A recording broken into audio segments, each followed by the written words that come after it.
Hello, my Rotary family. I'm here in a cabbage patch along with my good friend Wen Wang, who is the editor-in-chief of the Rotary magazine. Wen, this is a pretty cool place to be sitting, and tell us a little bit about these cabbages. President Chen, we are right now in the middle of this cabbage field.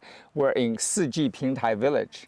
It's famous for the cabbages, and then their cabbages are sold all over Taiwan. If you go to any of the markets, you see them, and we tried some last night. We picked these last night, and then they had a hot pot where we actually put the cabbage in, and we cooked it and ate it. It was delicious. It was, and they look beautiful too.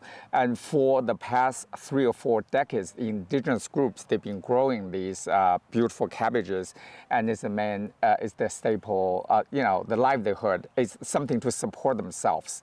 And they're very happy to learn from the Han people, and then they really make it a very, very big business here. And a lot of indigenous groups, they are supported by the cabbages.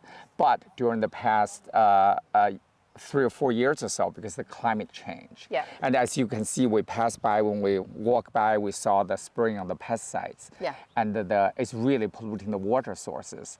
And there's tough competition. More and more people are growing cabbages. So the livelihood of the local indigenous group, they are being negatively impacted. So they're looking for an alternative.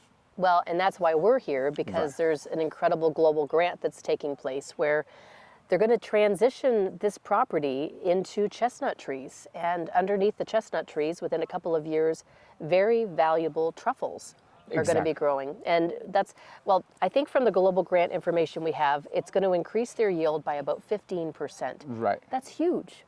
Right. It's the great things about the chestnuts is on the ground they have chestnuts, they can harvest it, and also underneath the truffles. So for them, it's a great improvement because it won't be as labor intensive.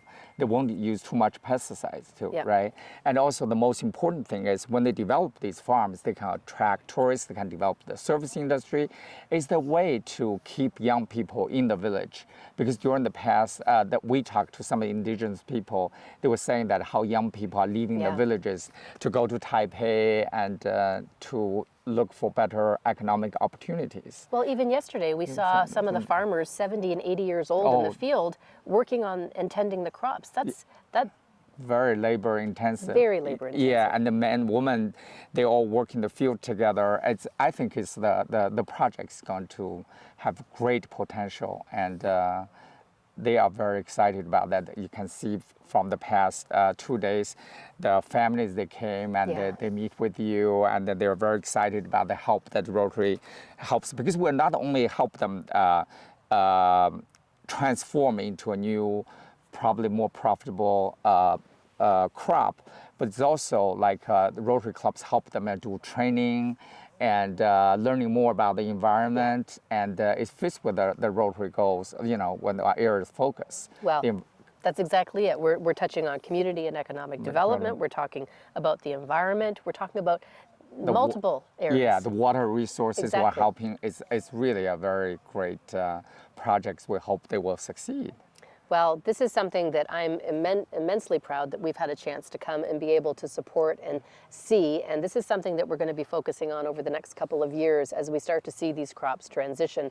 And I think it's a best case model that we can use and scale, not only here in Taiwan, but probably in other places as well. And so it's a great opportunity to see the relationship between government, the university that's here providing expertise, our Rotary family, and the indigenous farm community. So stay tuned. I think we're going to have a lot more about this story that we're going to share in the future.